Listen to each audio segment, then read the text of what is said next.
No, this is for the kiosk. Okay. Do they have an F5 on that little thing? Mm-hmm. And that's when I did that, it did the Huh. search. When she hits that F5, the Google menu comes down. Google.com, etc., etc., etc.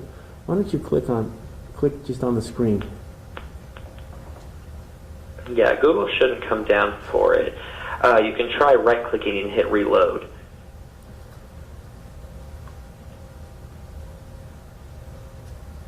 There is no reload option when she right-clicked. Don't hit that one. Don't hit that one. We have... Is there a refresh arrow on there? There's the loop arrow up on the top. Okay, go ahead and try pressing that one then.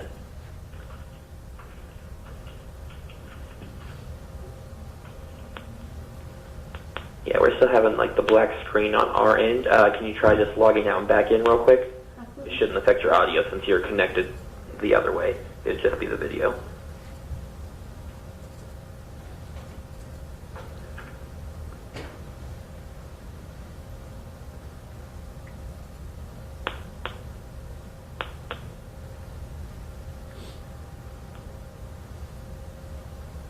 Just me so far.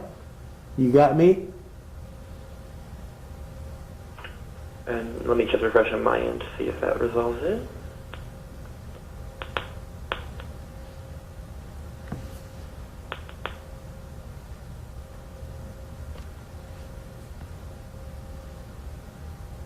Is that you moving the... Yeah. Okay.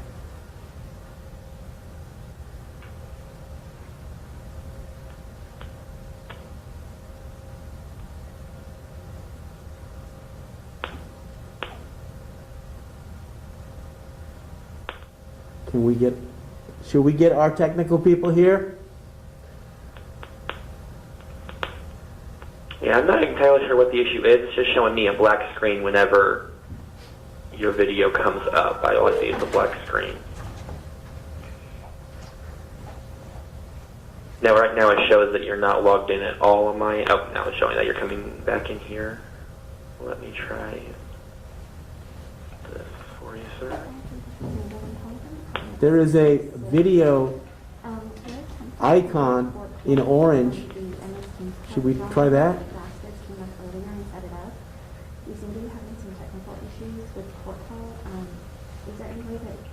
Yeah, like you show up for a moment and then you re-disappear to the black screen. So I'm trying to diagnose what that issue is, Your Honor. Okay. Are the lawyers aware of the issue? All the lawyers are able to hear us at the moment. Good. I can bring them live if you would like. No, that's okay.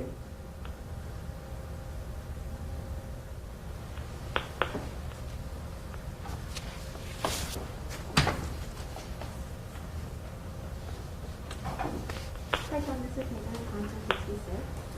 The thing is the issue with the chart that you helped set up this morning, the call is showing that there's issues, and the commands that they're trying to get me to maybe troubleshoot on the chart. Is there any suggestions?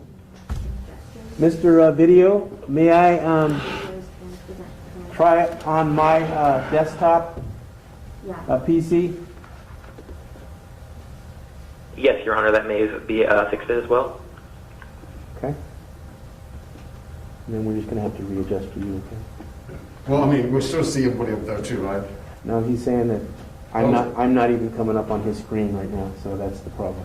No, there's sound, the audio is the issue. Court call is saying on their end, the video isn't transmitting. And they're wanting me to refresh, but when I do the refresh command that is normal for court call, it wants to do search, it doesn't want to refresh.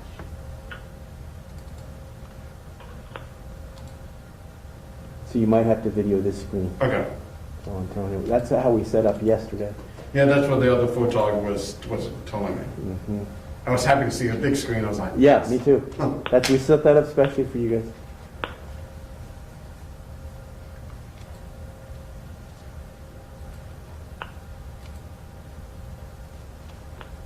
All right, looks like we now have video, Your Honor. Oh, really? On the big screen? You want to Yes. pass everyone in then? Yes, Your Honor. Bring it to life now. Beautiful, beautiful, beautiful. Okay, I can turn this off then. It's out of your way. Okay, I see all our attorneys are present, and I see that Ms. Cesania is present as our court reporter. Did you want to announce, well, let me call the case and we'll start with you, Ms. Cesania, in terms of your qualifications and all that. So this is MCS 555 West Beach LLC versus, oops, this is not the right one, huh? Yeah, excuse me, one second, guys. We will entitle this, at this point, 640 10th LLP versus Newsom. First of all, a reporter. Yes, good afternoon, Your Honor. My name is Elizabeth Cesania, CSR 12266, and also on the court approved list for the Superior Court reporters. Fantastic. Welcome, Ms. Cesania. And now for the petitioner or moving party. This is Bruno Katz, Your Honor, for 640 10th LLC et al. Welcome back, Mr. Katz. For the state. This is Deputy Attorney General Jonathan Eisenberg. Welcome, Mr. Eisenberg. And then there were some county, I believe, defendant or respondents also. We'll hear that announcement. Yes, Your Honor. This is Joshua Heinlein on behalf of the county defendants. Okay. Anyone else on board? Okay. There is one other face that I recognize in the bottom of the screen. Can you announce your presence? Yes, Your Honor. Marisa Janine Page. I represent several of the putative class restaurant owners who are interested in the outcome of today's hearing and have asked me to not appear but to observe on their behalf. I don't mind you being on if the lawyers don't mind her watching. It is a public hearing, so that would be fine with me. All right, the court has reviewed everything that it received. It received materials, briefs, and supporting documents and evidence from Mr. Katz for the moving parties and from the state, but did not receive anything from the county or anyone else. Am I correct in that assessment, that that's all I'm going to get? Joshua Heinlein, yes, Your Honor. I believe you're correct, Your Honor. Submitted by the county. Fantastic, good. I just wanted to make sure that there wasn't something out there that I hadn't reviewed. All right, I have understand this is a request for a temporary restraining order which is focused on allowing the moving parties, which is not only the moving restaurants and the moving gyms, from operating indoors, but also broadens the scope of the people involved by also including all other similarly situated restaurants and bars in the county of San Diego. So with that introduction, I will hear from the moving party. Mr. Katz. Thank you, Your Honor. We are requesting this petition in light of what we believe and has been asserted, a blueprint for a safer economy, which is not based on data, it's not based on science, it's not based on transparency, and it is actually punishing the restaurants and gyms based on the data that exists in the county of San Diego. One of the things that while government in the state of emergency has certain powers, those powers are not unlimited. In fact, we recognize, and the restaurants and gyms recognize, that the pandemic is an ongoing issue. We recognize that there needs to be safety precautions done. We recognize that social distancing is important. We recognize that we need to operate under those guidelines, and we have been operating under those guidelines. The evidence shows that restaurants have been the leaders in dealing with the safety. When this was going early on and there was closures, when it was dealing with the county of San Diego, and it shows you Exhibit 5, the restaurants, in partnership with the county, came up with the social distancing and guidelines to allow the reopening of the restaurants. They came up with the sanitation, the extra measures they had to take. They partnered with the county of San Diego and came up with a plan. And if you look at Exhibit 6, you'll see on the restaurant reopening guidelines, it is almost identical to the plan that the restaurants came up. They were the leaders. The restaurants also, by nature, are the most sanitary. They have sanitation. In order to operate, they have to have licensed food handlers. They are not allowed to operate without numerous inspections that go on every year. They sanitize. They've always sanitized. And when we come into this issue, they continue to do so. They've done the extremes. They've done the mask. They have their patrons wear the mask and all of that. The gyms are also likewise leaders in this. If you go into any gym, you see the sanitation, the wipes, the clean towels, and all of that stuff. But when the blueprint for a safer economy came out, there was no recognition of that. There was no transparency. There was no explanation as to the random and arbitrary nature of how the governor and his leadership designated restaurants and gyms, as well as any other industry. There was no science behind it. There was no explanation behind it. There was nothing. It has been utterly void of anything that is reasonable. Now, what we do have is the County of San Diego's public health officer, Dr. Wilma Wooten, who issued an adjudication to the state when it became clear that we were going into the purple tier. And what did Dr. Wooten say? She said very clearly that the industries that are going to have to close indoors are not warranted. The restaurants, the gyms, and while they're not petitioners here, the museums and the places of worship. And in fact, the growth in the data rate was not coming from the restaurants. It was not coming from the gyms. It was not coming from any of those industries that were going indoors. And she made a very reasoned adjudication. An adjudication that is based on fact and data. An adjudication, I have a military background and I still am in the military, boots on the ground. They're the people that knew what was going on. They're the people in the best position that know what's going on in the County of San Diego. They have the data, they have the metrics. And what do the data and metrics show? If you look at her adjudication, and it says very clearly here, is that the restaurants, bars, and gyms, those sectors are not what's driving the spread up. In fact, the spread, the data case rate that was going on was being driven by other metrics. The metrics of social gathering in large groups outside. The metrics of people not following in their personal lives the masking and the social distancing. That was going on. Also, a growth in the 20 to 29-year-olds, which fortunately what we have learned over these 8 months is not an area of high risk for people. The 20 to 29-year-olds are the most positivity rate. Also, we showed in her adjudication that there's stability. The gyms offering under her adjudication were 0.4%, and the restaurants were only 7.4% of all the growth.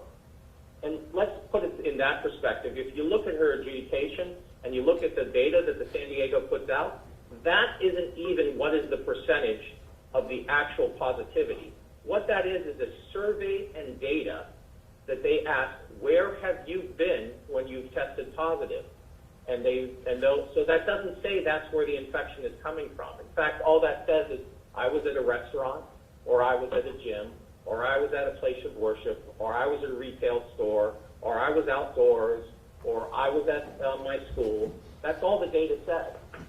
And they make up a very small percentage. And she made it very clear, and I quote, rather, the increase in cases are found in work sites and in 20 to 29-year-old population. Fortunately, this population has not had minimal impact on hospital capacity. Hospital capacity remains steady. And in fact, hospital capacity continues to remain steady. The thing that's of note in the county statistics is that as of November 1st, they redid how they count hospital capacity. It's right in their notation. And in fact, they said there's going to be an increase because when someone goes in with COVID symptoms, they used to not count them as part of hospital capacity after 10 days. And now they do. So that's where you show an increase in the hospital capacity. The increase in hospital capacity even over the last 2 weeks has been 2%. The ICUs are slightly higher, and the deaths uniformly over the last month are not being, that people have COVID, is being caused by underlying conditions. And the restaurants and the gyms are not the cause of any of this. That is, the cause is outside of it. We have the stabilization. The state uses 2 metrics to deal with this. One is case rate data, which is an interesting metric because it measures purely how many positives you have based on the test. You could test an extreme amount, and you could get positivity of 6, 7, 1,000, but it doesn't count the numerator and the denominator there. It just counts the number. You do get some credit in their calculation if you test greater than the state average. The second metric in dealing with the tiers is the case positivity percentage. And that actually tells you what percentage of the tests are coming up positive. Now, in San Diego County, and still to this day, the case rate puts them in the purple tier based on that, but their positivity rate remains in the 3rd tier, the second least restrictive tier, the orange tier. At the time of filing, it was at 2.6%. It is now at 4.4%, but it remains in the orange tier.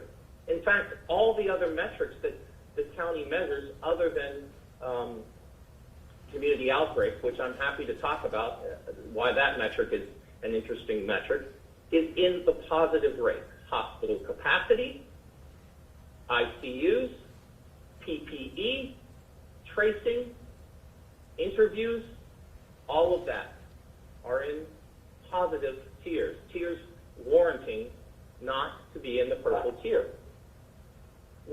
The restaurants are not asking for anything other than being treated in a similar fashion as to other industries. They are not the one driving the metric, but for some reason, the state has believed that restaurants and gyms are somehow more problematic than other industries. And they have no data to support that, none whatsoever. They can wish it all they want, but wishes are not facts. You can't escape the facts. The facts are the restaurants and the gyms have been complying with the sanitation. The representative persons of the restaurants and gyms have declared they have gone above and beyond. They've created sanitation, ongoing sanitation. They monitor their guests. They require their guests to wear face masks. They require that they hand wash. They remind people if they're not wearing face masks. They have one-to-one communication, which other industries, and I'm not saying you should close those, other industries don't do it. If you go into a large retail store, you don't have people watching you to make sure you're complying. The restaurants and gyms do. It is one-on-one data. So the first standard is there damage here? And there is no question this is irreparable, reversible damage. The restaurants for 8 months have done everything, and the gyms at 8 months that the state has asked of them, and they've been in compliance.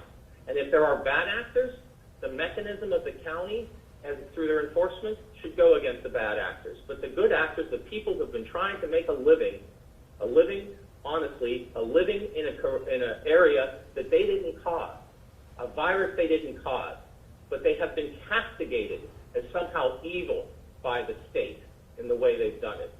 They've been castigated as somehow they're the cause.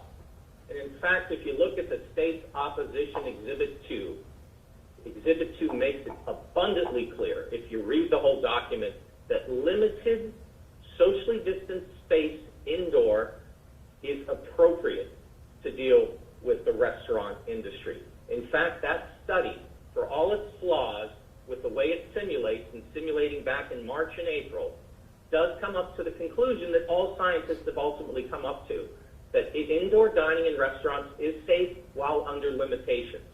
And that's all we're asking here. We could argue, honestly, that there should be even more space, but we want to be able to go back to the space where we were in red tier. 25% for the restaurants and 10% for the gyms. They will lose, the financial liability will be devastating. Cowboy Star, DB, which is 64010, cannot operate outdoors. Neither can Home and Away. And to say that takeout is the answer is not reasonable. For 8 months, the restaurants have been struggling to try to survive. Not every restaurant can survive with takeout, and there is no help coming. They have no financial assistance to help them move on. The federal government's PPP program is long used up, and they used it appropriately. Not for how they wanted to use it, whatever way they want to use it. They used it for their staff, to pay their salaries. They used it to pay their rent and mortgage. They didn't use it to put in their pocket. So they have no financial assistance anymore, and they will close. If this continues, they will close. And the state, for all of it, says, don't worry, this will reduce the spread. Well, statistically, that is not supported. If you look at Exhibit 3, there are many counties, including Los Angeles, that has lacked indoor dining since the very start of this regime, the blueprint for a safer economy. And their case rate continues to climb, and their positivity rate continues to climb. So clearly, if you look at the metric and the science, it is not the restaurants, it is not the gyms who have been shut indoors from continuing this coronavirus uptick. The restaurants take this very seriously, but the economy is not a machine that can be just shut down and restarted at the will of the government. The government doesn't have unfettered power to do whatever it wants in the sake of emergency. They need to balance it based on reasonable regulations and not arbitrary and capricious regulations. The economy is an organic system made up of free people. And the ability to support oneself in a free people and a free economy is essential. Former Justice of the U.S. Supreme Court, William O. Douglas, said it very succinctly, and I'll read. The right to work, I had assumed, was the most precious liberty that man possesses. Man has indeed as much right to work as he has to live, to be free, to own property. The American ideal was stated by Emerson in his essay on politics. A man has, in quotation, a man has a right to be employed, to be trusted, to be loved, to be revered. It does many men little good to stay alive and free and property if they cannot work. To work means to eat. It also means to live. For many, it would be better to work in jail than to sit idle on the curb. The great values of freedom are in the opportunities afforded men to press new horizons, to pit his strength against the forces of nature, to match skills with fellow man. End of quotation. What we're talking about here and the devastation we're talking about here aren't just the restaurant owners, it's the restaurant managers, it's the restaurant employees, it's the restaurant vendors that they're doing business with. We're talking massive closures after 8 months of close, open, close, open. Same with the gyms. We're talking, and the declarations are clear, we're talking thousands of people out of work. And we already have an unemployment system that isn't getting the unemployment there. The state may have good intentions in what they're doing, but good intentions do not mean they're always right. Now, the state, in its opposition brief, relied on the Nature article, which I already said supports the relief we're getting. Also, what supports the relief we're getting is that, and we're likely to succeed, or at minimum, there's a possibility to succeed, because the decision to close the restaurants from indoor and to close the gyms from indoor is not based on metrics, it's not based on science, and it's not based on facts. The facts are that it was an arbitrary and capricious decision by the state. They have to have a rational basis for closing one sector of society as opposed to another. They can't make balls and strikes based on whether it's a ball or it's a strike. They can't just do it because they want to do it. And at what value of it? In fact, as we cited in our reply papers in response, you can't just apportion things just because you want to. Now, let's talk about the metrics again. The governor, for all, he's had a lot of press, and I'm not going to get into it, but that says something about how the state is viewing this. The legislatures, and traveling to Hawaii, says how the state views it. But what the governor did say in his press conference on November 9th was, we can talk about case rates all we want, but we need to look at the positivity rate. That's a better metric. He didn't quite say it that way, and so I don't want to misquote him, so I'll read it actually what he said. He said, so that trend line continues to go up. I'll give you a sense of what that means, the total system capacity represented here in this slide. It's 4% of our total healthcare system capacity. So I want to put that number in perspective. We can run with headlines and case rates, but I think the more important number is positivity rate. We can run with headlines as it relates to new cases that have entered in our healthcare system, but I think capacity is the area of focus for us, and capacity we have been building and capacity we have focused on.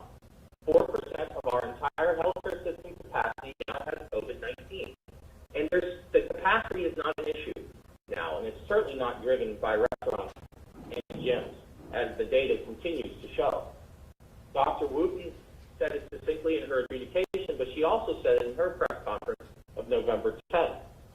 Quote, looking at other options so that those businesses like restaurants are not punished because the number of cases in that particular setting, for instance, is not what's driving this, well, the pandemic. So the restaurants have made and the gyms have made a strong case that they're not driving this system, they're not the problem, but the state ignored, just summarily ignored their qualified expert, the person, the public health officer who knows what's going on in the county, ignored her. Summarily, we're not going to do this. That's not reasonable, that's not data-driven, and that's arbitrary. And it's certainly not based on science, and nothing that the state has put together, nothing in the blueprint for a safer economy tells you why restaurants and gyms are in one category, retail's in a different category, amusement parks in a different category. I mean, there is no rationalization. It looks like it's picked over. And that's why we brought the preliminary injunction, because the onion needs to be peeled. We have been asking for months, what is the rationale? And the state says it's just because we want to. We've been asking for months, why are you doing this to us? Well, the breaking point has been hit. We're now talking economic devastation for these industries, something they can't recover. And so we've met that tier, and we've also met the tier of dealing with the unlimited use of the California Emergency Service Act and a violation of the California Constitution, and taking arbitrary and capricious decisions, apparently, in how to decide who gets to survive and who doesn't. And they can promise all they want, but promises don't bring back jobs. Promises don't bring back this industry. And if we win the preliminary injunction, which we're confident we will, and we don't get this temporary relief, the restaurants and gyms that go out of business will be out of business forever, and they'll have no recourse to get any restitution for it.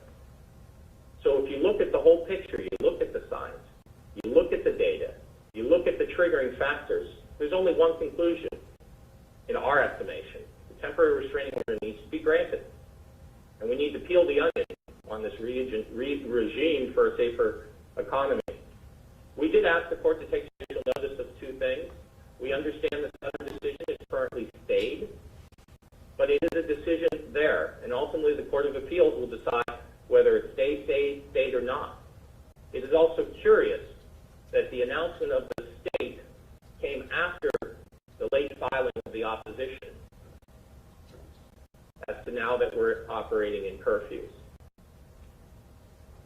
I will comment that will be my entire comment on that. So when you look at the whole picture, Your Honor. Well, wait a minute, counsel. My first interruption, sorry. You said there were two things. So the other thing I'm guessing is Judge Wolfield's decision. Is that right? Yes, it is Judge Wolfield's decision. All right. The Midway Ventures decision. Just wanted your argument to be complete here. Thank you. Absolutely. Okay. So the Midway Ventures decision, which we asked the court to take judicial notice, Right. Which Judge Wolfile has made it very clear, and he granted the temporary restraining order. While it is a different issue in some respects, there are many of the same principles that guide it in making that decision. The principles of the damage and the devastation that will be caused. So, I could argue for hours on this, Your Honor, and I don't want to do that. But what I do want to say, Your Honor, is that the temporary restraining order is based on data, it's based on facts, it's based on science, and it's based on the state not showing why it has targeted these industries when the science and the data doesn't support it.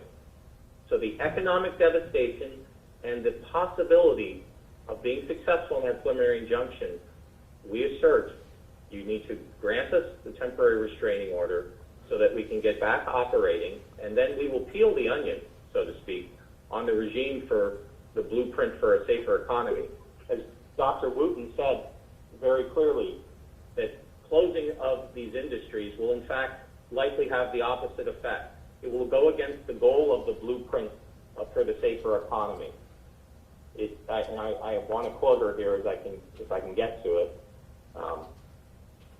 She said, a solution to prevent back and forth of business opening is to move some of the indoor activity into the Tier 1 purple, such as 25% of restaurant indoor operations. She also said in the earlier part of it that closing these indoor operations of the restaurant and the gyms will actually have the opposite effect. And we know that because the closure of indoor dining in other counties has not stopped the spread of COVID-19. We are still getting cases, and the cases are increasing, which is not surprising because it's the fall. Everybody said that was exactly what was going to happen. So if you look at the whole thing, the whole holistic approach, restaurants and gyms have done what they needed to do. They followed the guidance. And as Dr. Wooten said, they should not be punished for doing what's right when they're not the cause of the uptick. Thank you. Thank you. Before we get to you, Mr. Eisenberg, I do want to ask Mr. Bruno a few questions, if you'll indulge me. Absolutely. Okay. So, Mr. Bruno, you referred to, unfortunately, you referred a couple times to exhibits by numbers, and as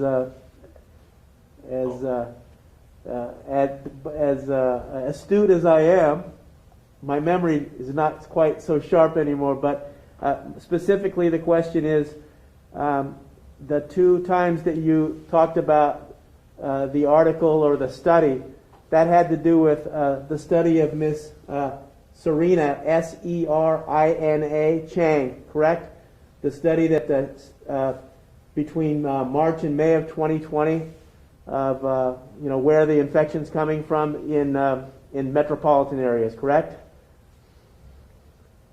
That was the nature study. I believe that's Exhibit 2 to the states. Right, right, exactly. To the states. So on that topic,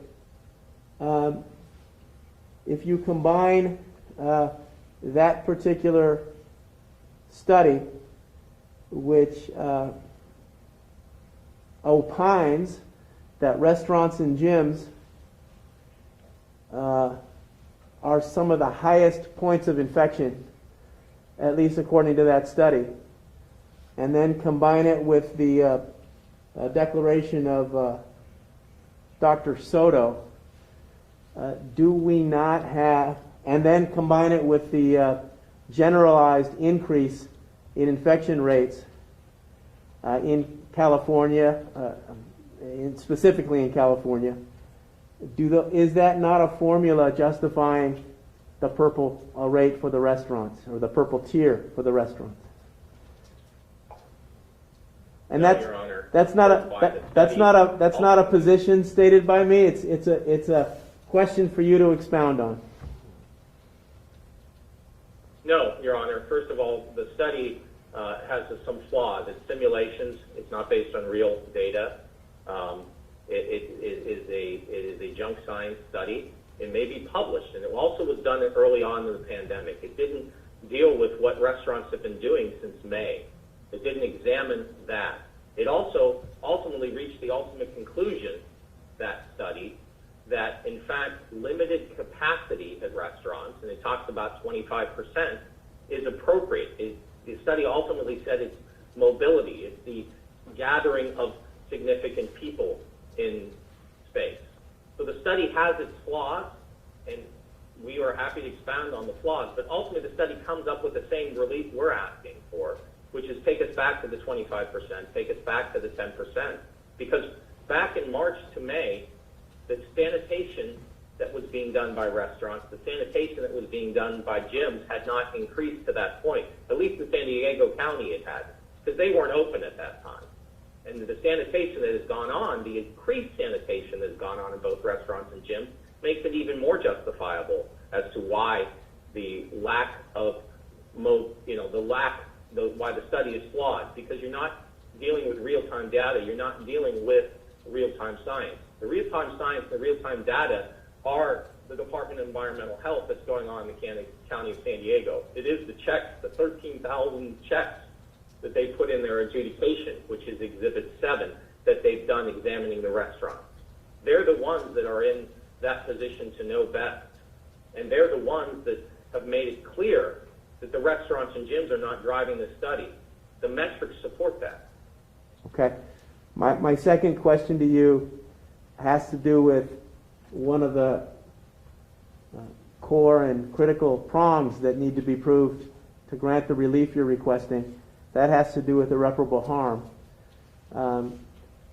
Do you dispute, and the argument from your side is really irrefutable, that the economic consequence to your clients bodes devastation. But the other side of it is, that I'm sure we're going to hear from Mr. Eisenberg in a minute, is that that's a very narrow way to look at the problem, because continued spread of the virus is going to have an enormous devastating impact on a greater number of people, including death and hospitalization, etc. And that sort of dwarfs the specific economic damage to the restaurants. Again, I don't take a position. I just ask you to address that argument.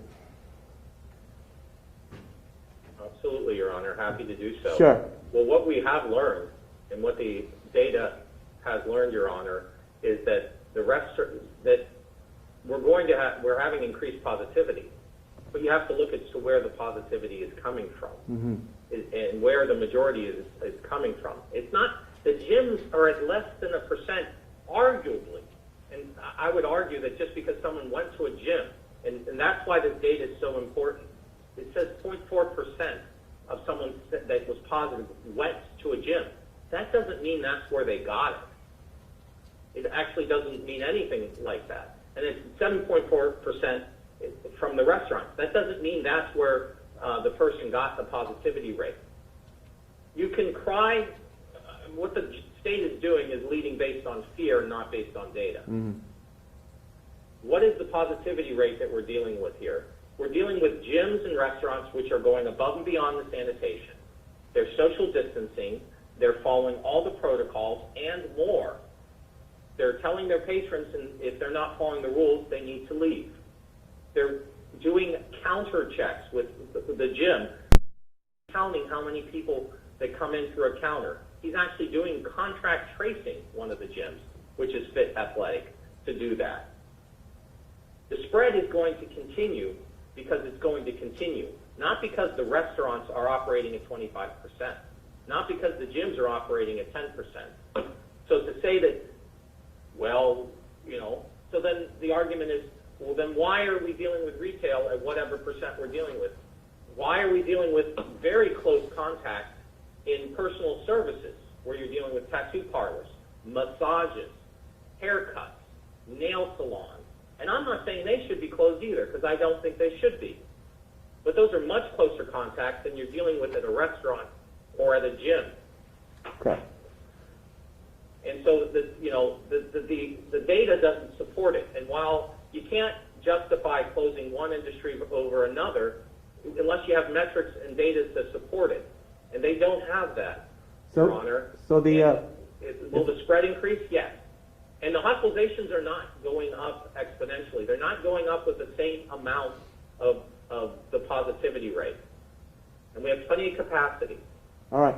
So to summarize your argument, there's no nexus between the granting of your relief and the alleged irreparable harm suffered, as the state describes, of the overall worsening to the public. You're saying there's no nexus there. That is correct, Your Honor. There is no nexus. Okay. I have a couple more.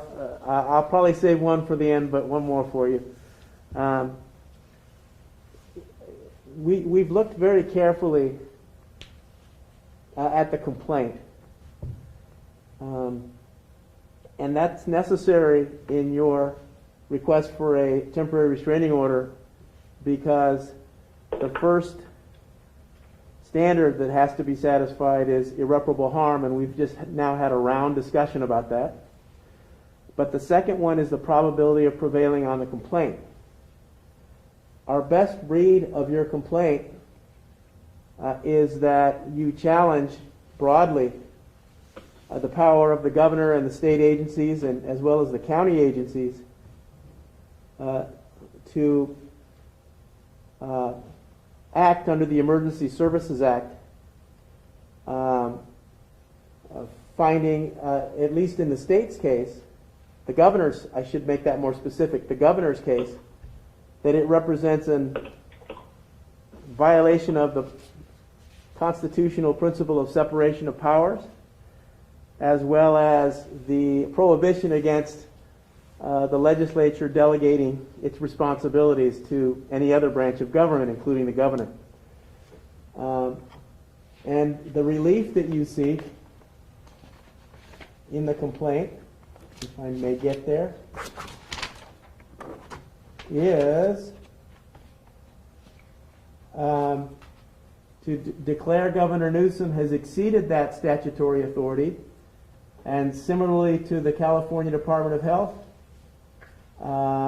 that the whole blueprint is unlawful, null and void, that the County of San Diego has unlawfully enforced the blueprint,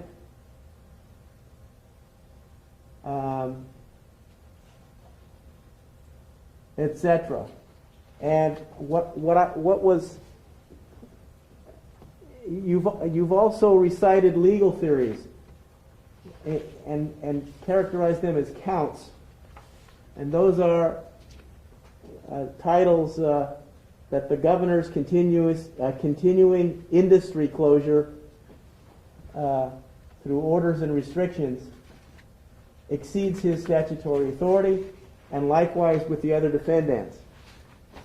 So I want to propose a hypothetical to you. I just recited off a mouthful, and I didn't want you to be intimidated that I'm going to get that broad. I do have a very narrow question, but it depends on you considering a hypothetical, which should not reflect the court's ruling whatsoever when it rules.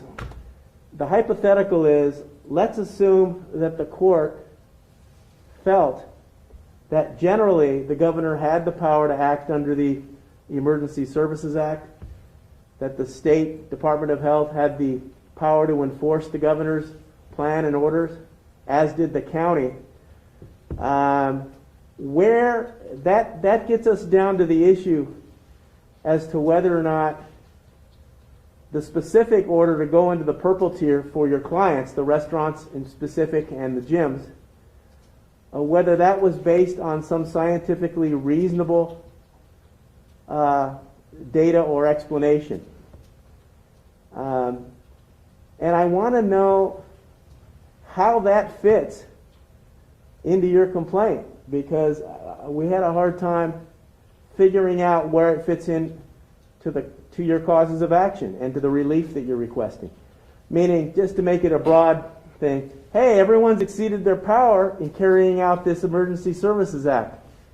Where does the idea come up that in specific, the state exceeded that power by moving into the purple tier, and the point that their explanation was either completely absent or unreasonable and not based on rationality? Okay, I will try to answer your question. Do you understand the question? So, I'm trying. Okay. I think your question is how does the release... Oh, go ahead. Let me try one more, just so to make it easy for you. I want you to assume for a moment that the court says, no, the governor has the right to do what he's doing under the Emergency Service Act. The legislature gave him that authority, and he's exercising it. I don't see any order that particularly strays from his authority. The Health and Safety Code gives the state public officer the power to enforce those orders, as does the county, as has the county of San Diego. So, gee, the act looks fine to me. The exercise of the act in general looks fine to me, et cetera, et cetera. Where does this idea that, hey, you didn't give me an rational explanation for this particular movement, where does that fit into those causes of action? Well, it fits into the causes of action, Your Honor, because when you're implementing these blueprints for a safer economy, you can't just unilaterally bypass the legislature and just decide you're going to keep shifting this. He just keeps changing everything, and he's unilaterally making decisions. You're ignoring my hypothetical. We're going to... You're ignoring my hypothetical. I'm pointing at you. You're ignoring my hypothetical. I want you to assume that... I can't see your finger. I want you to assume that all of the actions broadly fit, by all the defendants, broadly fit within their power. And so now we're down to, well, were those actions predicated as to movement into the purple tier for restaurants and gyms? Were those predicated on a rational decision? And I'm trying to figure out where that last question fits into your causes of action.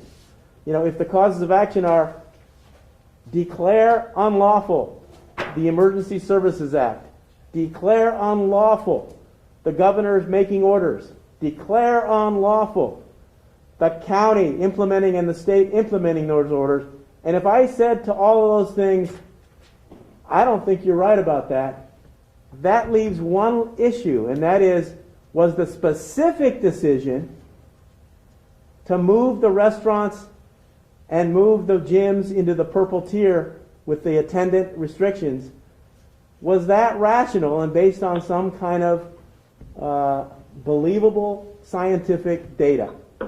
So that's the question that I'm left with, and I don't. But my problem is I don't know how that fits into your causes of action, which have to do with invalidating the emergency services order and invalidating the power of these agencies to operate on them. That's the question. It's a very narrow legal question I'm asking you.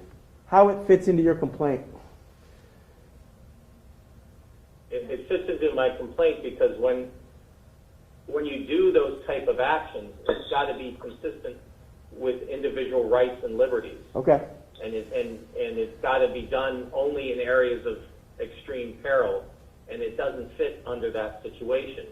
And where You're saying, assuming he has exercised his power under the Emergency Services Act, which we dispute, it doesn't allow to just uniformly make decisions about people's individuals' rights and liberties without the underpinning to support it. I mean, I think that's where it comes from. It overly restricts the individual liberties and rights of people and of industries without taking the issue appropriately. So I don't, we believe that you can't just say, I'm going to use the Emergency Services Act and call it extreme peril. You have to have some underpinning for it, and you have to have a basis for it. I got that. To support I'm that. just trying to figure out where that fits in. If I were to take that fact, grab it, and throw it into your complaint, it's in there, but I don't know where it fits in terms of your request, ultimately, to invalidate the Emergency Services Act, invalidate the governor to act under it, invalidate the county's ability to enforce the governor's order, the state's ability to enforce the order, and the county's ability to enforce the state's order. To me, it's like saying, if I end up ruling, no, the state has the power to do all those things. The defendants were acting within their power, but let's just say, for your benefit, a good part of the hypothetical for fun would be, but I agree with you, even though they had the power to do all this, this was not a good decision based on rational science. And I'm trying to figure out how you would argue that would demonstrate a likelihood of prevailing on your causes of action. Meaning, on the big pieces, I disagree with you. That's the hypothetical. But then we get down to the fine print, and I go, but you're right. The state didn't give you a rational decision for this particular county, for these two particular areas of industry. Does that mean that you did not prevail? Or you would not prevail? No, I think I do prevail, because under the Emergency Services Act, there has to be some kind of tier. For example, the governor has preserved. This is where it gets difficult, Your Honor. Yeah. The assumption is it's an assumption we don't agree with. The governor, in taking his decision, and the California Department of Public Health, in taking its decisions, in doing so, they don't put into place what does it mean. They're taking people's rights away. What does it mean when, why are we balancing the test of the rights versus not the rights? And what they're doing is not having any kind of balancing test, and therefore they're overstepping their ability, because they're stepping on the people's individual rights to survive, to make a living, and to balance the two things. And that's why it's improper and it's invalid. All right. Under your hypothetical, as I understand it. Okay. I did my best. There's no green zone. There is no opening. I got you. And I tried my best, Your Honor. All right. I think we've covered it. I'm going to let Mr. Eisenberg say some things now. Mr. Eisenberg, for the state. Yes, thank you, Your Honor. Jonathan Eisenberg, Deputy Attorney General, specially appearing for the 4 state defendants. Governor Newsom, AG Becerra, Acting Director of the Department of Public Health, Jury, and Acting State Public Health Officer, Pan. We're obviously in the middle of the COVID-19 pandemic, but in particular, right now, we're in the middle of an unprecedented surge in the number of cases. So we've crossed the 250,000 dead Americans threshold. There's over 18,000 dead Californians, and there's nearly 1,000 dead San Diegans. And the numbers are getting dramatically worse, and have been for the last couple of weeks. So where in San Diego County, there was 200, 300, 400 cases per day. Now we're up to at times 1,100 cases per day, or 900 cases per day. And the numbers are very similar at the state level, where we're hitting 13,000 a day, setting new records every day, and well over 100,000 cases, new infections nationally. We are in a spike that's unlike what we've seen in this pandemic. And the pandemic itself is the worst pandemic, something we haven't seen in over 100 years. We're in a very dangerous situation that is spiraling out of control. And the plaintiffs have come in here and asked you to take dramatic action, changing the well-considered rules and regulations and orders of the top public health officials in the state. And contrary to what Mr. Katz has been saying, they're fully supported at the county level, including Dr. Wooten, who has retracted that report, that submission that Mr. Katz has quoted so often and is relying on. And she did it in public at the Board of Supervisors meeting on November 17th, under questioning from Supervisor Jacob. You could go to the San Diego County.gov website, look up for the November 17th board meeting, watch the video. It's at 3 hours and about 1 minute. She retracts all the things that Mr. Katz claims that she's saying. She said that the numbers have gone up dramatically in all sectors, and she strongly supports the purple tier, and she's even, her department has started issuing citations, including to one of Mr. Katz's clients, which he put into the record on the reply briefing. May I stop you? Certainly. Are you asking me to take judicial notice of that article? Because I don't have that before me. That's right. I am asking you at this time, Your Honor. We made our single submission. We were trying not to overwhelm you with paper. That happened on the evening of November 17th. I thought that the county was going to maybe make a submission and would state that. They didn't.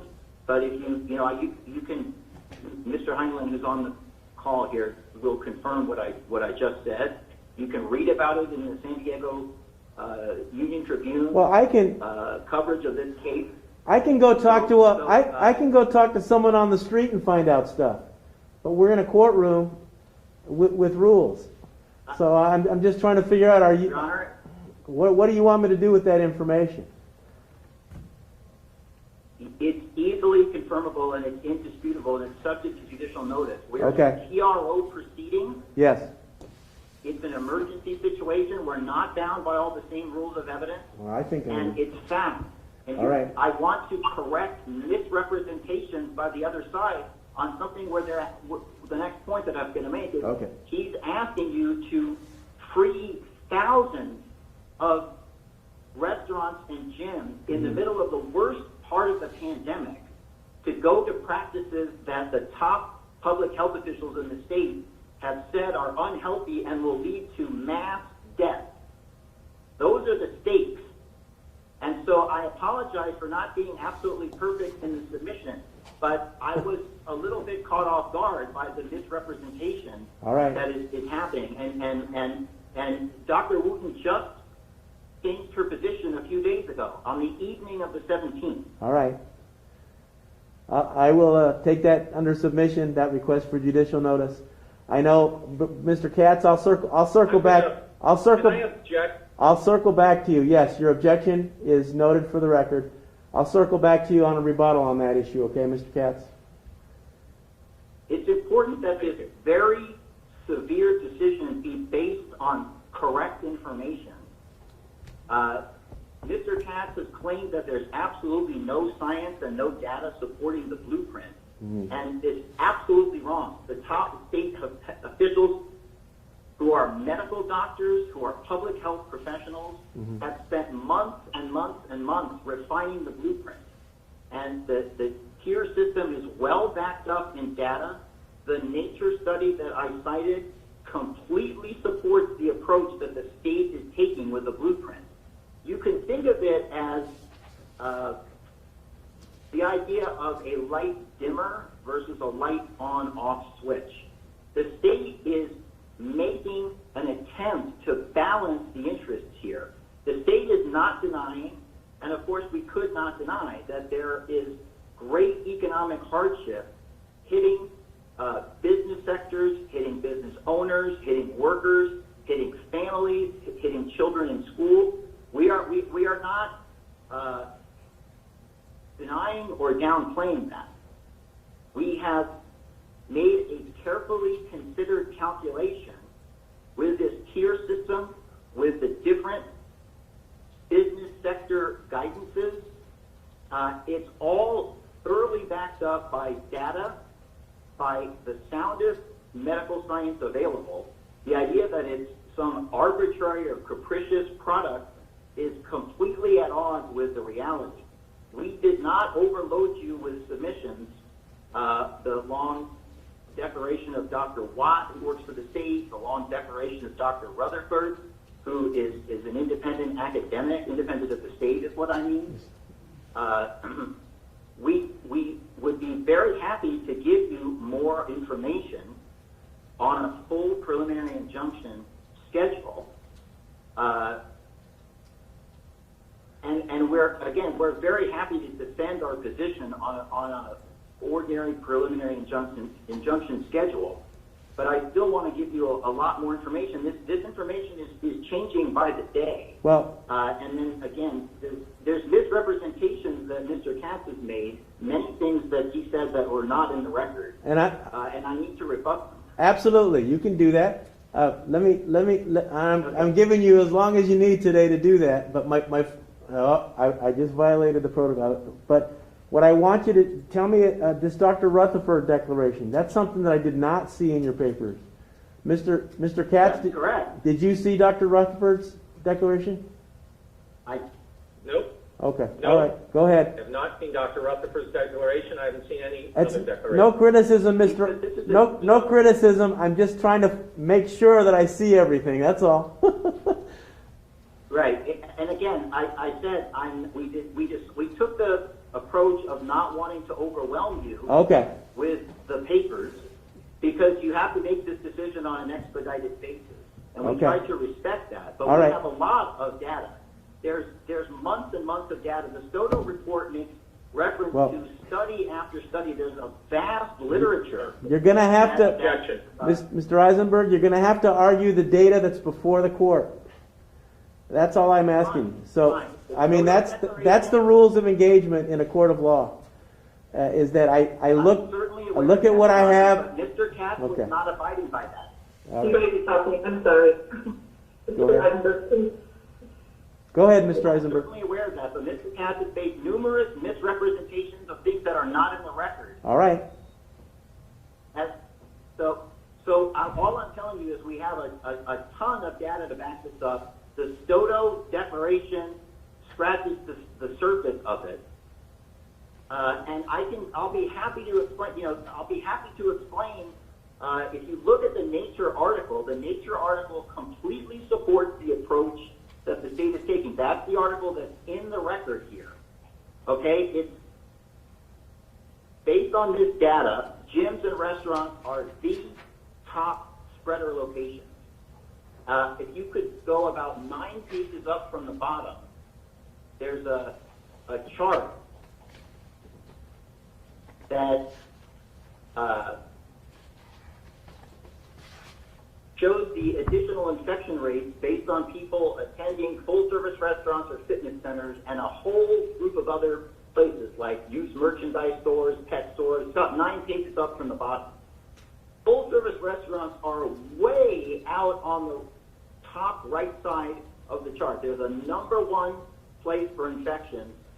Fitness centers are #2, closely followed by cafes and snack bars, hotels and motels, limited service restaurants. Those are the facts that are in the record that are indisputed. The statement, the out-of-date information that Mr. Katz is touting from Dr. Wooten is bad information, and you should not rely on it to make a decision that has this much consequence. So what this Nature article says is that you do have a tiered approach. You impose more restrictions the higher the infection rates are. And that's exactly what the state has done. That's exactly what the state has done. And to change that because of the request of a few businesses is going to mean the difference between life and death in many cases. And I can't stress that point enough. The balance of harms here is overwhelmingly in favor of keeping these restrictions in place. The county is behind them. There's a news article that came out today, or maybe it was yesterday afternoon. The sheriff is totally behind enforcing the purple tier restrictions. You can look that up as well. I know it's not in the record, but we are talking about facts that are moving very quickly as we speak. Now, again, we are not disputing that these businesses are facing hardships, but they have to show immediate, irreparable harm, and they have not even come close to doing that. No one is going to deny that if you shut down a business indefinitely, it's going to go out of business. But that's not what a TRO should be looking at. A TRO is the equivalent of a situation like, the lumberjack is about to chop down this tree tomorrow morning. The lumberjack has a permit to do it, and it's going to chop down and it's going to fall on this house and kill everyone inside. We need a TRO immediately because the harm is that immediate and potent, and we don't have anything like that in this situation. If you look at all four of the declarations, they just say, well, if the purple tier is allowed to continue, we're going to go out of business. The plaintiffs took the liberty of submitting 2 declarations for several of their witnesses. The second Lutback declaration has a telling word about how in the long run, they're not going to make it. But this is a TRO. This is not about the long run. This is about what happens tomorrow. We are more than willing to have a regularly noticed or even an expedited scheduled preliminary injunction where we can give you more evidence in more detail. They haven't explained at all why they can't wait a couple of weeks to get the preliminary injunction. They've had 2 bites at the apple there. Again, we are not disputing that situations are bad for those businesses and other businesses in San Diego County and across the state, and for their workers and for the customers who don't get to use their services. We're not disputing that at all. But when you're looking at the legal test for a temporary restraining order, they haven't even come close to showing it. Mr. Katz is a beautiful speaker and uses a lot of good rhetoric, a lot of good adjectives, but that is not a substitute for the showing that needs to be made in this case.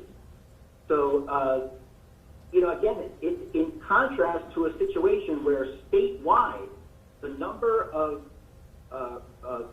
cases is jumping 40-50% in a week. It's over a 50% increase this past week in San Diego County. So if you look at this as a balance of harms, while there's no doubt that the economic consequences are severe for these plaintiffs, you're talking about mass death, matters of life and death, in a spite of a pandemic that's unlike anything we've seen since World War I. And so I submit that our side clearly wins on the balance of the harms. Plaintiffs are, they're trying to say there's sort of a dispute among the experts. There's really not a dispute among the experts. Mr. Katz has presented a gentleman who kind of nitpicks a little bit at the studies, but the overwhelming weight of science is on our side, and it's what we the state, not me, I'm just a lawyer, but the medical doctors and the public health professionals have been working on nonstop for months. But even if the court were to suggest, or even if it were find that, maybe it's about even, the evidence on the two sides, which we don't agree with. I'm positing that as a hypothetical. The court would still be required by the South Bay decision from the U.S. Supreme Court and cases about the Emergency Services Act to defer to the government here, to the other branches of the government. We've got an Emergency Services Act and parts of the the Health and Safety Code by which the legislature made the considered judgment that in a situation of extreme peril, those are Mr. Katz's words, and we are in a situation of extreme peril, you need to have, for the duration of that emergency, you need to have a centralized decision maker who can take action very quickly, and the legislature made the considered judgment to put that power into the hands of the governor and also the state public health officer and the Department of Public Health. And the authority granted there is broad. What the governor has been doing, what the Department of Public Health has been doing is exactly what you would hope and want them to do, and what the legislature will ask them to do during this period that, again, is unprecedented in our state and in our nation in a century. So there have been many TRO attempts and preliminary injunction attempts against the way that the state is handling this pandemic, and almost all of them have resolved in our favor. We gave you an assortment of them in our brief, including around the country.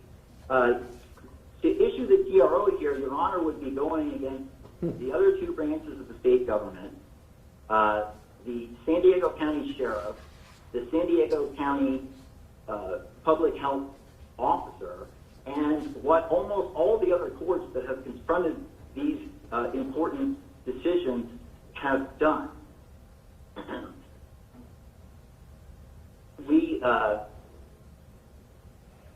Your Honor, in your questioning of the plaintiffs about what's in their complaint, you made a lot of the points that I was actually going to make.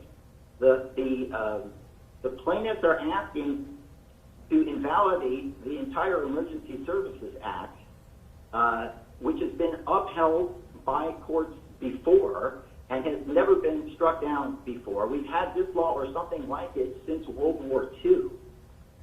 So no matter what the amount of success the plaintiffs have to show, they're nowhere near that on the Emergency Services Act. And it's the same thing for the Health and Safety Code. Given that there are safeguards built into these laws, right? The governor is supposed to give up the state of emergency as soon as possible. And there's no reason to believe that the governor is not going to do that. You have to assume bad faith and like a tyrannical tendency on the part of the governor. And the legislature can also and stop the state of emergency. That has not happened.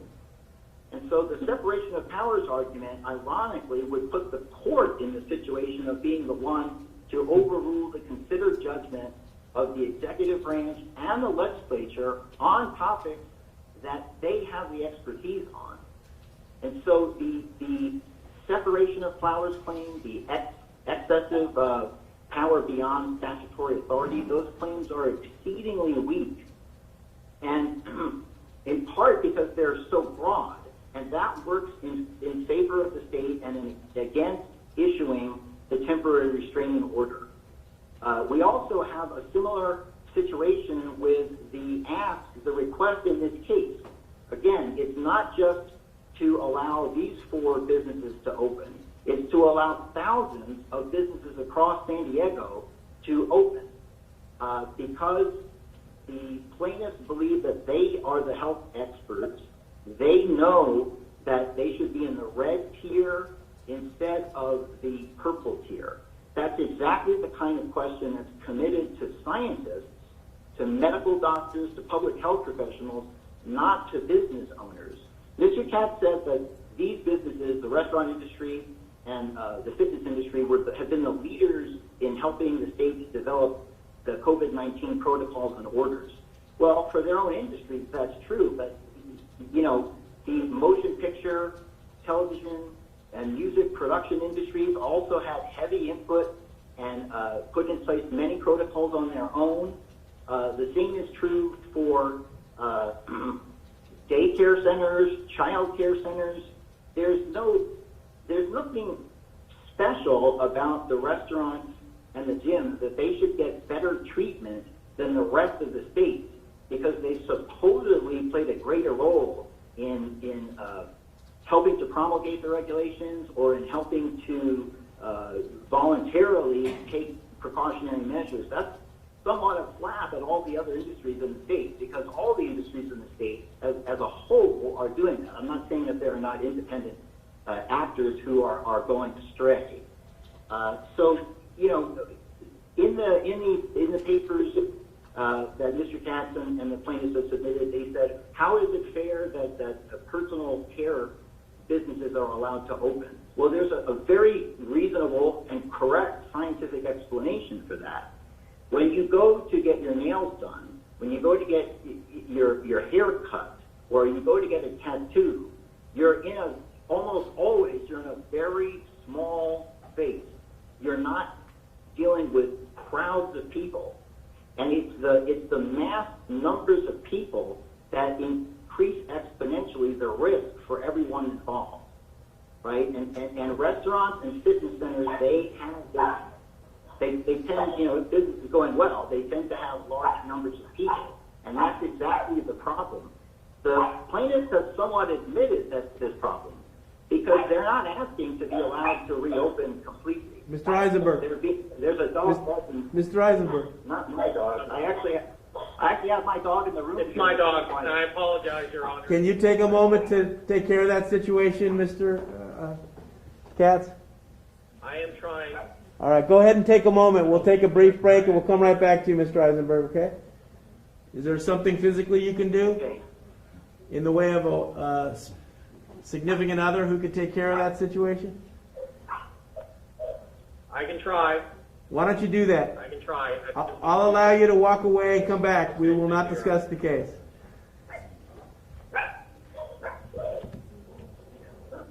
Thank you. Thank you. I couldn't tell, Mr. Eisenberg, whether he was agreeing with you or not agreeing with you, that dog.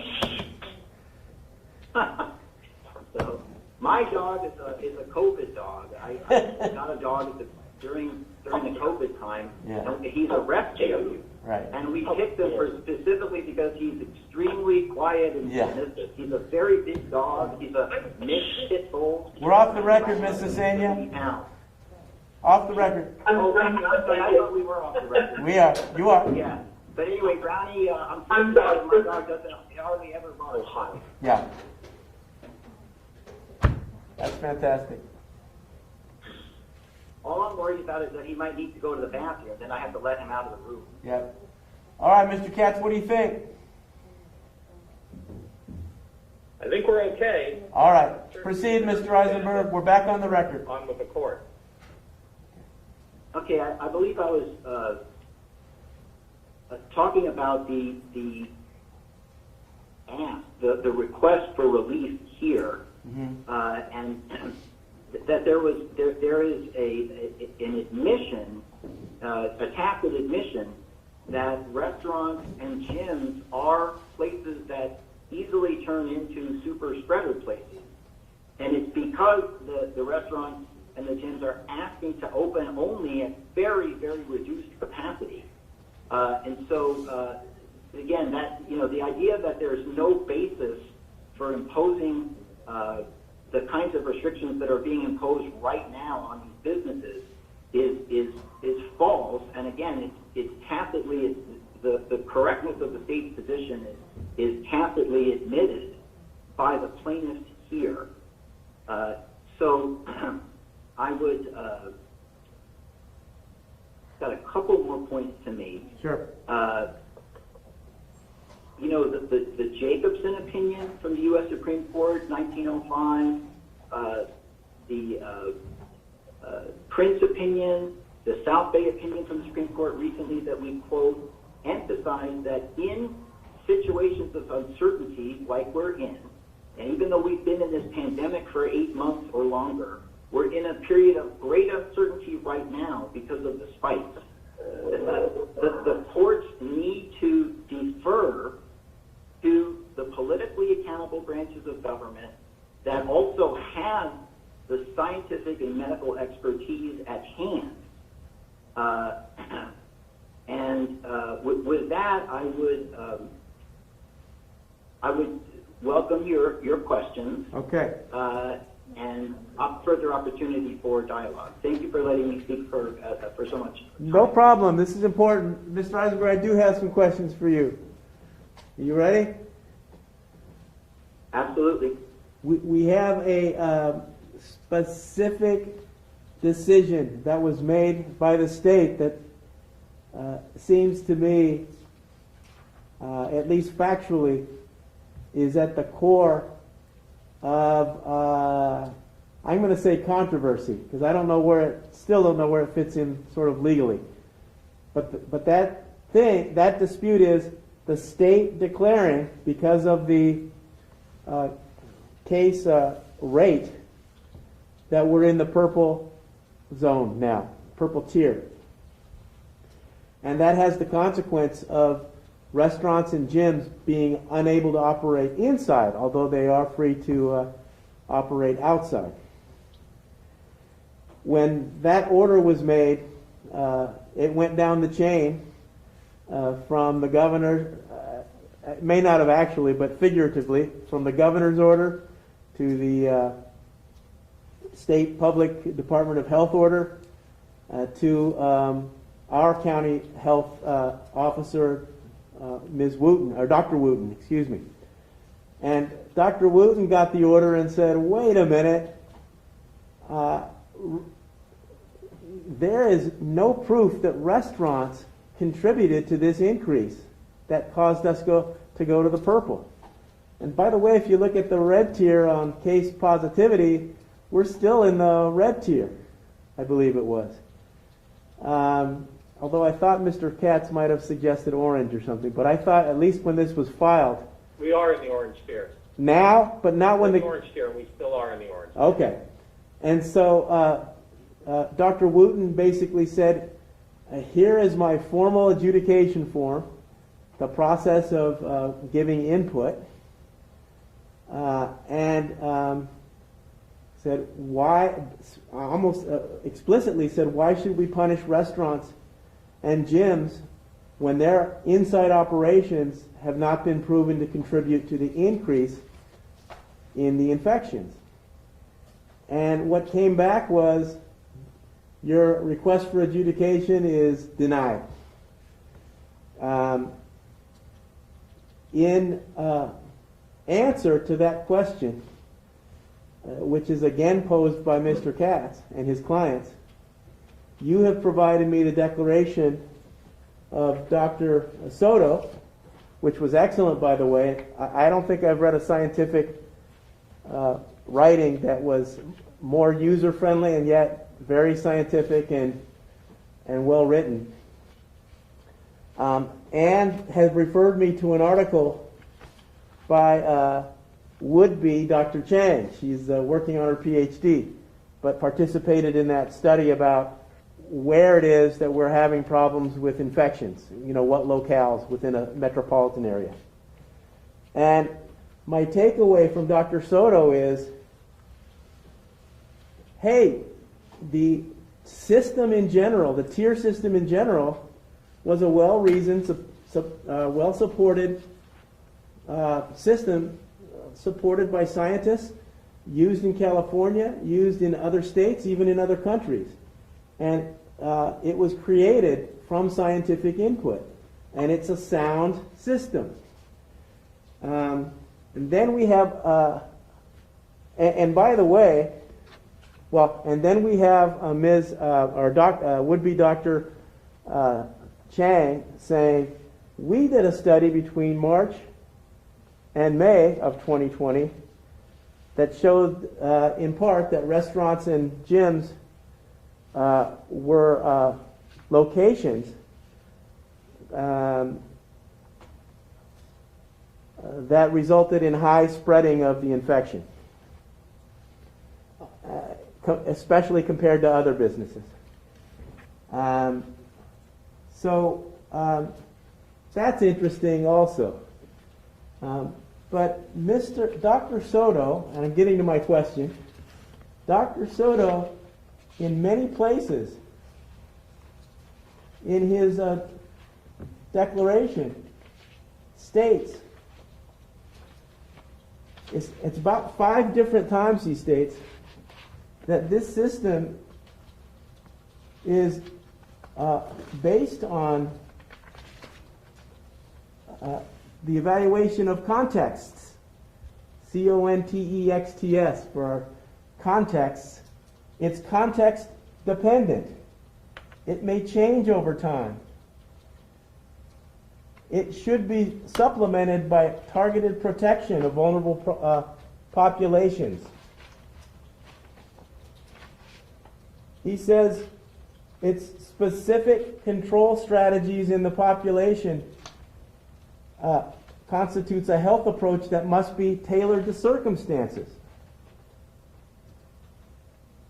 taking into account current scientific knowledge, epidemic status, and local capacities for controlling the epidemic. Basically, the takeaway from his declaration is that we need to look closely at what's going on right now and the context of these changes in implementing this policy. He basically says when we apply scientific principles, we have to make sure of 4 different things. And number 3 is that it's that the decision making is proportionate to a legitimate aim. Number 4 is that it be no more restrictive than is required to achieve the purpose sought by restricting the right. And by the way, it's appropriate to continually review the data and the principles and the rules. So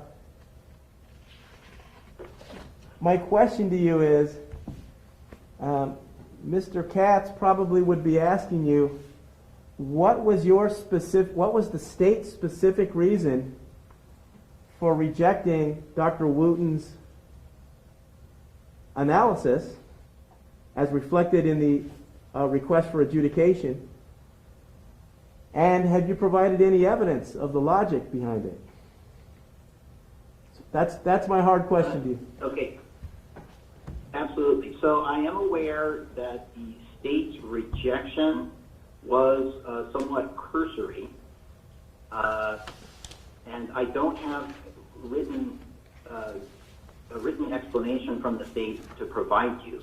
Okay. The points that Dr. Soto is making, that everything needs to be evaluated constantly based on the present context, is exactly what the blueprint provides for. Right. Right. So the data that Dr. Wooten cited a few weeks ago is extremely out of date, even though it is only from a few weeks ago. Right. So the percentage of infection, the infection rate to be in the purple tier presently, under the purple tier, it's 7 out of 100,000. Well, San Diego County is more than double that right now. It's over 14. And the positivity, Your Honor. The positivity rate is an important metric, but it is a reflection of how much testing is being done. It's not a reflection of how much disease is out there. So I don't want to cut your argument. I want you to focus on my question though, and what explanation was given. I'm trying to. I'm all right. How I'm going to write. Please. Okay. Please correct me. No. I'm looking for tangible evidence, number 1, and tangible response from the state, if their focus is on contextualizing decision making, what the specific contextualizing was in this case when Dr. Wooten said, "I don't think this is right." Right. So again, her information was out of date almost immediately. And as she has said on the record, the rate of infection from restaurants and gyms has gone up a lot. We have a point in our paper that, you know, the fairly good numbers that were shown for those sectors you have to take into account the context. They were under the red tier that required separation of people and a variety of other measures. It wasn't comparing the purple tier to no regulations at all. So those good numbers are a reflection of the state's blueprint, and to say that that the blueprint which made the numbers good is the source of the problem is just incomprehensible. It's putting everything backwards and upside down. So depending on what tier you're in, restaurants and gyms have different restrictions, and this is all public information. And the best scientific information said if you've got this rate in your community and it's based on counties, then these are the restrictions that you need to have for restaurants and gyms. And by the way, it goes for everyone else, right? You've got churches, you've got one group that is under a much more severe restrictions than restaurants and gyms, which is concerts, right? And it's all based on the science about how many people do you have in a location, what are they doing when they're there, how close are they to one another, how much do they breathe, if they're singing, they put out more particles into the air, if they're children, they put out fewer particles into the air. All of these factors were taken into consideration in making up the rules that go sector by sector. And so when the case rate is at 7 per 100,000, when that happens again, San Diego County will be able to be the way it was up until a few weeks ago, with limited capacity restaurants and gyms. But right now, because of the specific context, we have to use the purple tier restrictions. It's what the system was designed to do. Dr. Soto was not writing a declaration for this case. He was writing a declaration for a preliminary injunction motion on a case in federal court in which we had time to put all the information together. But we decided to put that one into the mix here. It doesn't address this exact situation, but it justifies what the state has done. Again, obviously it would have been better if the state had written a specific reasoned response to Dr. Wooten, but we didn't. Nonetheless, Dr. Wooten immediately accepted the decision and called for everyone to be in the purple tier and behave like they should. She didn't challenge it. She is an ally in that respect, as is the sheriff. And so it would be a shame if a TRO were granted because these hardworking public health professionals didn't respond with enough detail to a county's request when the county accepted the outcome. Okay, let me ask you another question. Let's assume for the moment, for the purpose of hypothetical, that the court found, and I haven't done this yet because I do recognize you provided the declaration of Dr. Soto and referred to that article by would-be Dr. Chang, I think her name is. I probably got it wrong. I apologize. I think actually it's wrong. Let's see. In any event,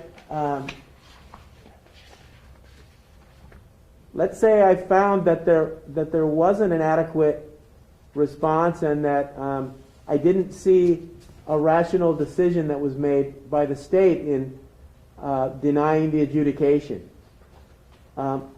that's just a hypothetical. Don't fight the hypothetical, Mr. Eisenberg, for a moment. Just don't fight it, because I heard your argument. That's the hypothetical. How would that affect Mr. Katz's argument that he's going to prevail, the possibility of prevailing on the complaint? If you found that the government behaved completely irrationally in setting up the blueprint, No. then we would. No, I didn't say that. I'm basically going the opposite way in terms of my hypothetical. On every single point that generally attacks the blueprint, the actions of the governor, the actions of the power of the state agency, the power of the county, that's all good. But you made one decision here that wasn't backed by rationality as to the county of San Diego. I never heard, or at least I never heard it. How would that affect my ruling on the probability or possibility of prevailing? I don't think it would harm us, because what the state was doing was applying the factors in the blueprint. The appeal from the county was asking to look at factors that are not part of the blueprint. And there's a question about whether that information is actually accurate. Do we really know that there was no, that the number was really 0.4% of people who had been at gyms? How do we know that? We know that by interviewing people. What if they had the information wrong? Mm-hmm. It's not the kind of information that the state looks at for applying the blueprint. It looks at those two numbers, the positivity rate and the infection rate. And the state is being even-handed on a county basis in enforcing those rules. If the numbers are what they are, then you get placed into one of the tiers. Right now, because of this incredible, unprecedented, massive surge in cases, something like 94 to 95% purple tier. So San Diego is not being singled out. San Diego is not being treated with less rationality or with less of a focused decision. The process is working as it was designed, and it's got the flexibility built into it. San Diego County, when the numbers change, will move back into the red tier and the orange tier, etc. And so the idea that the state did not take into account an appeal made by a county public health officer of information that the state is not part of the basic calculation of how you determine tiers, I don't see how it can be called irrational. Well, I didn't say it. That's part of the hypothetical you're fighting against. If you were to call, I understand. I know. And that, let me say it this way. But I do have to stress the rationality. Mr. Eisenberg. I was moving right to that. Let me say it this way. Okay, go ahead. It's not that my hypothetical contemplates declaring it irrational. It's that there was a failure of a rational explanation. That's kind of where I'm at. Just the feeling. Yeah. Okay. Well, the point that I was making is that if you were to say that a decision saying that you meet the numbers criteria for being in the purple tier, if that is an irrational explanation, then the entire blueprint has to be thrown out. There's no way to separate out the decision that was made to reject the county's view there's no way to isolate it. The entire blueprint is either irrational or rational. So that's the only sense that I'm fighting your hypo, that if your hypo is true, then you're necessarily implying that the entire blueprint is irrational, and that is false. And that's not within your hypo, so I'm not fighting the hypo. No, thank you, Mr. Eisenberg. So I'd have to go back a step and say, if I'm inferring from what you said that if I find the overall blueprint is within the power and is not irrational, then this isolated decision to this county at this particular time, based on these data, even if it were not scientifically correct, it would have no impact on the complaint and the probability of complaining on the complaint. I absolutely agree, and I wish I could have said it as concisely as you just. Well, I got to figure out how to rule on this, Mr. Eisenberg. So there you go. Anything else, Mr. Eisenberg? I'm going to move on back to Mr. Katz. Unless you have further questions, I'll just stand by. Thank you very much. Before I get to you, Mr. Katz, let me see if the county wants to weigh in on this. Yes, Your Honor. Joshua Heinlein, the county is not going to weigh in on anything further. We are not taking any kind of position on plaintiff's TRO application at this time. All right, appreciate that. Mr. Katz? May I interject, Your Honor? May I? Yeah, sure. And ask Mr. Heinlein to confirm that what I represent Dr. Wooten to have said at 3 hours and 1 minute on that November 17th board meeting is correct? He's not a witness here, so I'm sorry. But Mr. Katz, you may proceed. Thank you, Your Honor. I think our point was just made by what the county just said. Look, Not necessarily. Mr. Eisenberg said a lot of things. But go ahead. Excuse me, Your Honor? Go ahead. You may proceed. So, thank you. Mm-hmm. I think what was telling right now, and in the Mr. Eisenberg's argument, is that what we are challenging is the rationality of the blueprint. What has been curious and what lacks in the opposition are the alleged data to underlie and support that the blueprint was rational.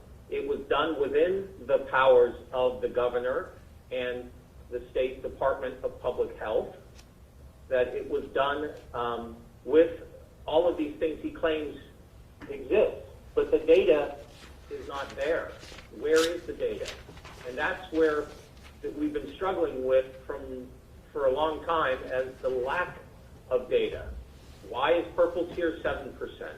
Why is red tier 4%? 4.0 of 100,000. Why is it only 2 metrics? Why isn't it 12 metrics? Why are you singling out mobility rates where a restaurant can spread people out in a limited fashion inside, but in retail we don't spread people out nearly as much? Or and we have less close contact in a restaurant versus if you're in another place where you're in a tattoo parlor. That's the irrational basis that is dealing here. Mr. Eisenberg said there's nothing special about a restaurant. I agree with that. There is nothing special at a restaurant that they should be excluded from being able to operate indoors versus another department that has has the potential for more people gathering than they have in a restaurant under the current restrictions, or a gym. The decision, and so I'd object to a lot of what he said because it's not in his papers, it's not in his exhibits, and there's an utter lack of data to support anything they're saying. What we do have is in our papers is the science, and I'm going to tell, I could argue what Dr. Wooten said, but I know what she said, and she didn't say restaurants or gyms are super spreaders. She's never said that. And what she said in her adjudication doesn't change, is still the same as we exist now if you look at the data. But that data is not in front of you. Okay.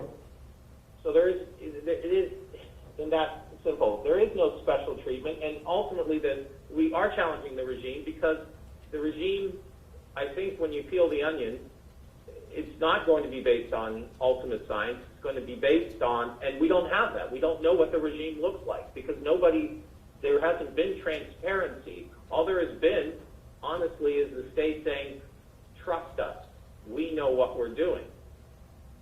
But the trust is gone now, and the trust isn't based on the data that exists in the county of San Diego.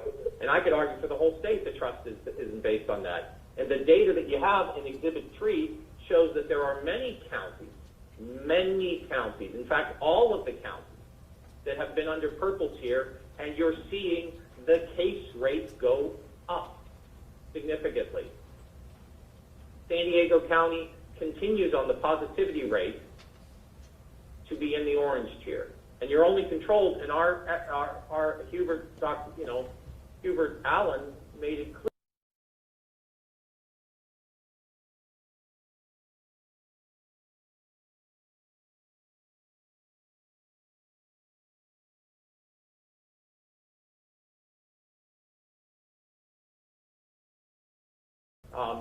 Makes it clear that from a mobility standpoint, there is nothing wrong with indoor space dining in the way that restaurants are doing. And as Dr.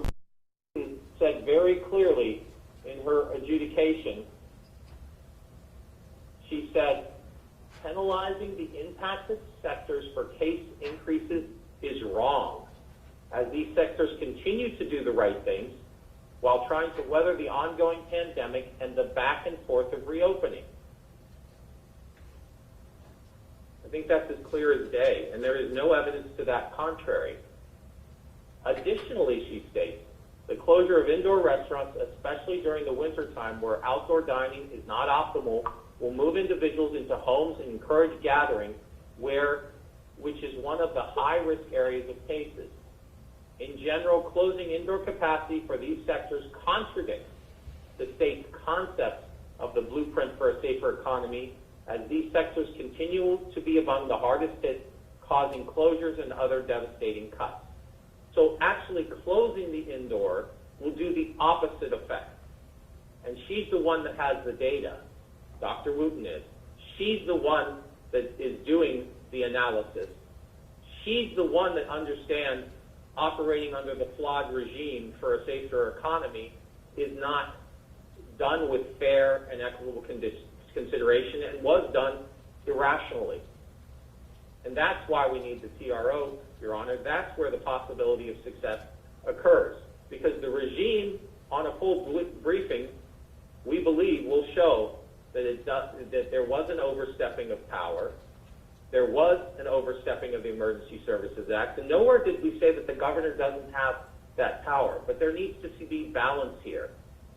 And you can't be the governor and the state agency guided by the governor can't be unfettered and unchecked. And that's where the judiciary comes in, and that's where the legislature comes in. The legislature has abdicated itself. It is the non-delegation authority. So it's to the judiciary we must go for our relief.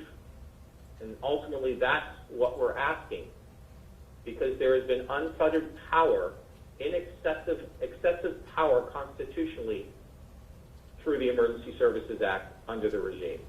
All right. I'm going to have to conclude the arguments at this point, but I do want to ask the council, I'm sure both sides still, no matter what the ruling is, would like hearing on the merits at the temporary restraining order, at the preliminary injunction stage for the court reporter, preliminary instruction stage. So I kind of got lost in my mask there. When would you guys like to hear that? What's convenient for both parties, all parties? Well, I think, Your Honor, in light of the way the state has gone about it, I think we're going to have to conduct some discovery here, because we're going to want to take where we need to know where the underpinning and where the rationality is. Okay. We're going to want to have depositions. It's become clear. So it's going to take some time. And give me an idea how much time, Mr. Katz.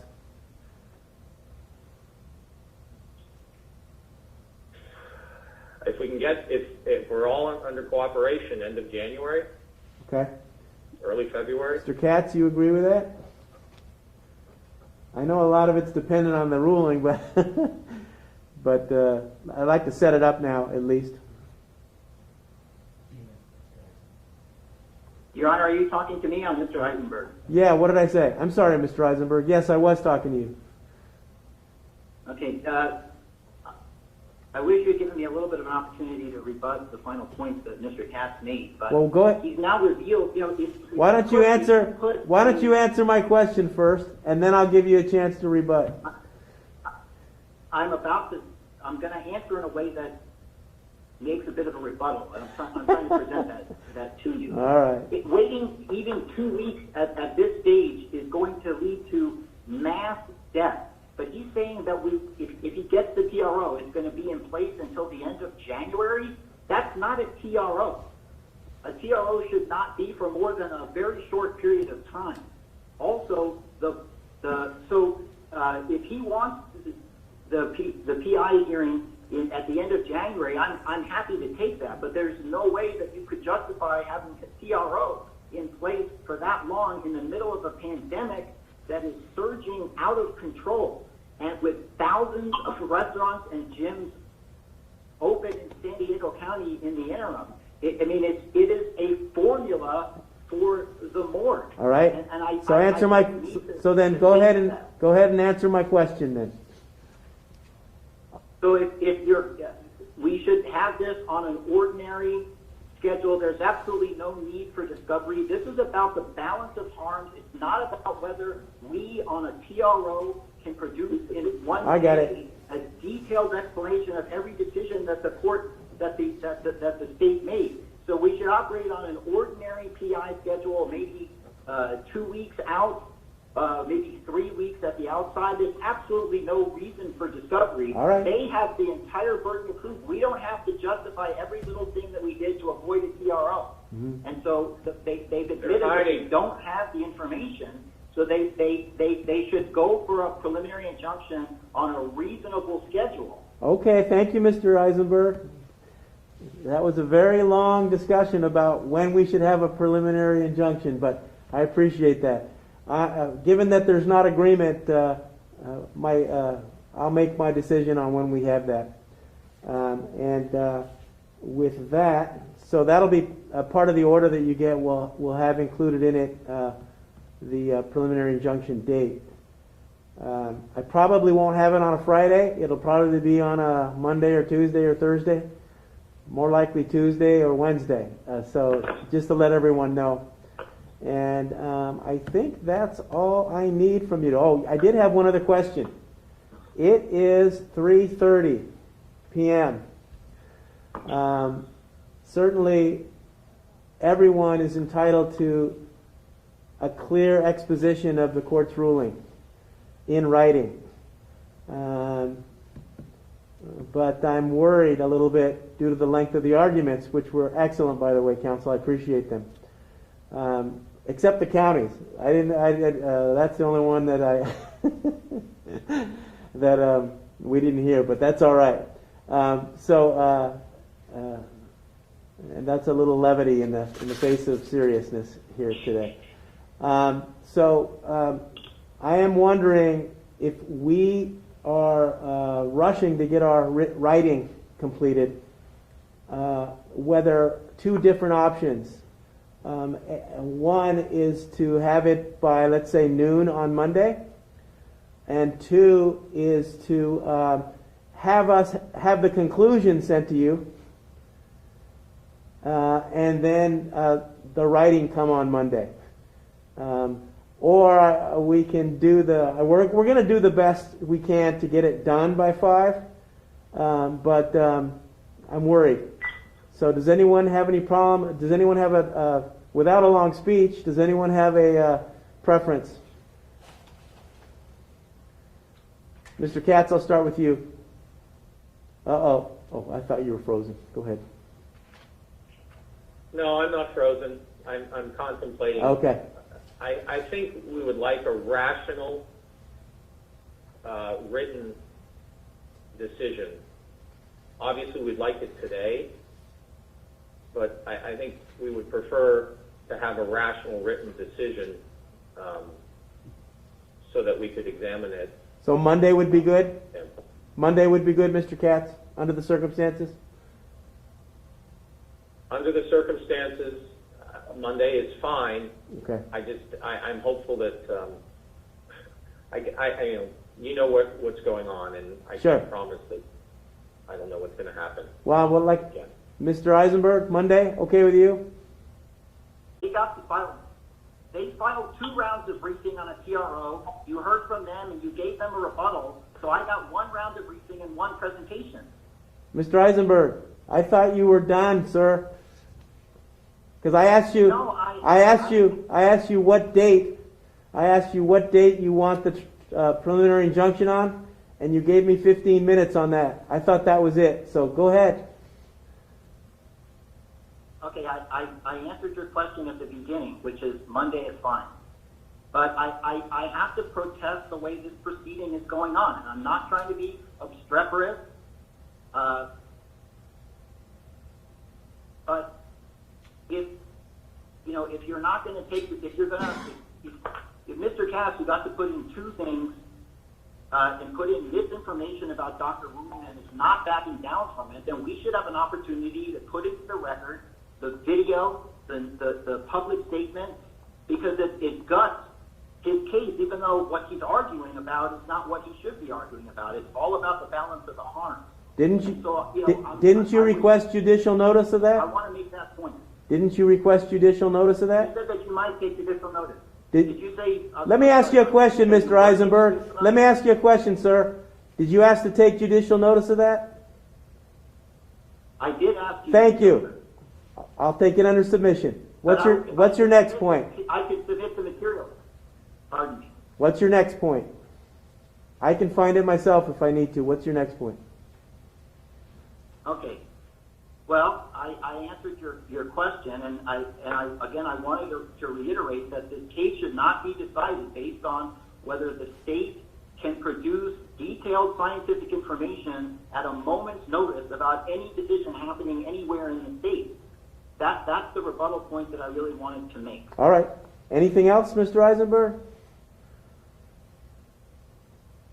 No, Your Honor. All right, Mr. Katz, I'm going to cut you off and wish everyone a very pleasant weekend. Don't be surprised if we get our ruling done this afternoon, but if not, Monday, certainly, okay? Thank you, Your Honor. Thank you. Thank you. Have a good day. Thank you, Your Honor. Court's in recess. Thank you, Your Honor. Thank you.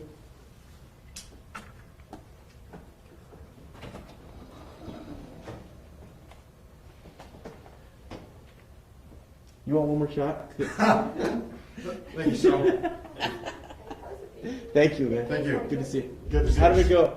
It went great. Treat me good. I will, trust me. So when do we expect something? You know, we're not going to do it openly. It's just going to be the submission of the. Oh, yeah, I know that, yeah. So, So make sure everybody knows. we really wanted to get it done by 5.